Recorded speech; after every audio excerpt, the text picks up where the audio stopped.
It is difficult to use fresh candidates from the same section to defeat an incumbent.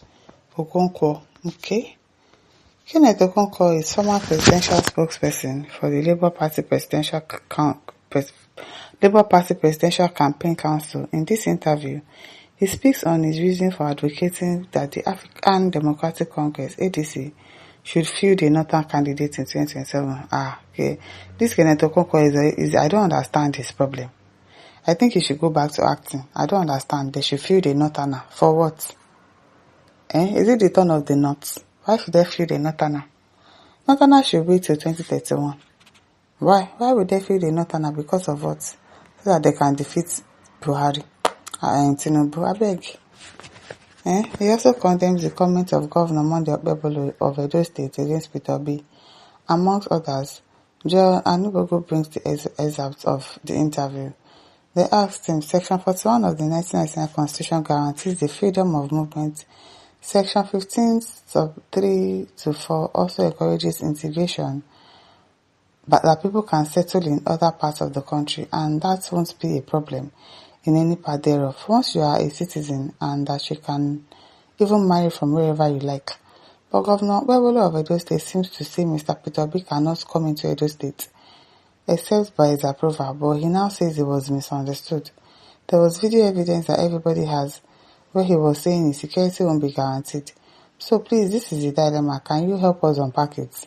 And then he replied, this is why Julius Caesar said, let me have men about me that are fat, slick-headed, men such as Monday Okpebholo, who has a leaner, hungry look. They think too much of themselves.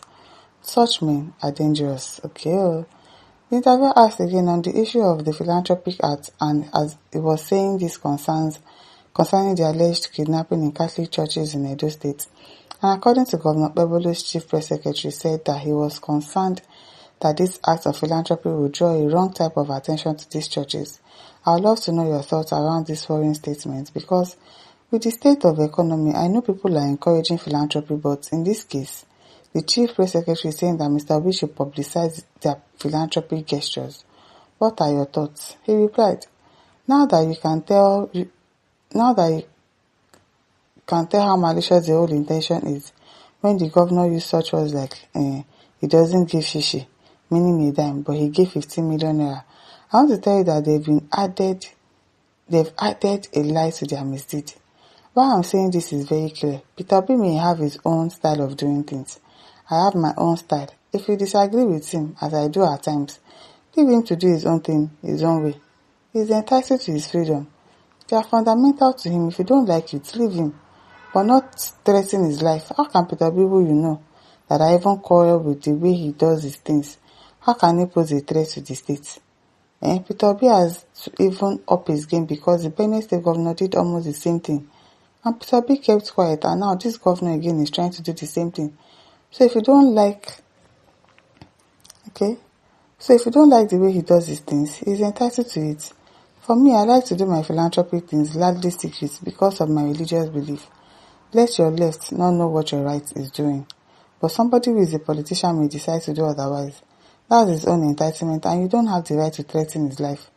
Now you are saying protocol. What do you mean by protocol? Do you need permission to go to any state? What protocol is it? Does Peter Obi appear to you as a man that can threaten anybody's life? I wonder. Because he's saying that his security is not guaranteed. The duty of any government is to ensure the security and life of the people in your state, in your territory. And this is the governor that is threatening the lives of the people in his state, in his government. What's a governor? So what I am saying is that Peter Obi doesn't pose any threat to anybody's life. So he couldn't have breached any protocol. Don't mind him. The interviewer asked again, this is the second time we are seeing this happening to Peter Obi. The first time was concerning Benue State after those happening that happened, and he wanted to visit, and some people have said that it shows the growing momentum around Peter Obi and his movement. Do you have any regrets about possibly detaching yourself from a movement that seems to be gathering so much momentum and national attention? He said, what it shows is that they believe that they can assault and insult Peter Obi and get away with it. It won't show any other thing, and that's why I say my brother should step up. And if anybody gives you one, give the person 10. So when he's a sitting governor, because you don't have any other remedy whatsoever, you may have known I disagree with the way he does his things, and he disagrees with the way I do my things, so it has nothing to do with momentum. Okay, so the interviewer asked again, so if he's not a personified kind of person, like you will have known, maybe that's why he won't give them 10 in all of this. But you made the argument for power coming to the south, but you are also making the argument now that if the ADC coalition goes ahead, candidate like Atiku Abubakar should be favoured in a bid to be able to beat President Tinubu. Those are some of the arguments you've made, but the question is, what changed in your train of thought all of a sudden? Is it just about grab power, or the fact that power should be in the south? He replied, now the circumstances of 2023 are different from the circumstances of 2027. In 2023, you didn't have an incumbent. In 2023, the power was in the north, but it hasn't changed to the south. In 2023, we had a very viable platform. We had a level we could relate with. Now, going to 2027, there's an incumbent. This incumbent has publicly elicited that he knows how to take power by force, grab it, snatch it, and run away with it. This incumbent now has the army, the police, and the navy by his side. This incumbent is from the south. Let me tell you, it has not happened in Nigeria. I don't see it happening in 2027 that you will use a fresh candidate from the same section of Nigeria to defeat an incumbent candidate. And this is my reason. When people say 12 million votes for Buhari, that 12 million votes he garners only when he's dealing with a certain candidate.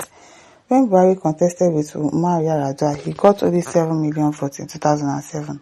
So when you put a fresh candidate for any section, you cannot use the same candidate for that section to defeat an incumbent. And it will be a fresh candidate. I don't understand. That is why I'm talking from the platform that I don't believe now we are going to have free, fair, and credible elections in 2027. I don't believe it because the electoral reforms have not been done. So you have only manually generated, collated results where all the first take place. Why would you want to take somebody from the southeast who doesn't have an army, who doesn't have the navy, who doesn't have the air force to go and confront somebody from the southwest? He didn't have all those things too in 2023, and he won that election. Kenneth Okonkwo. Everybody knows that Peter B won the election. I don't understand. What are you saying? So that's what I'm saying. Taking all this background, you need to use the note. If you are talking about disrupting the 8 years for Tinubu to continue, if Tinubu had done well, in all honesty, I'll go home and sleep. But you cannot choose a Muslim ticket. The economy is running riot. Insecurity is going everywhere, and we want to give you 8 years.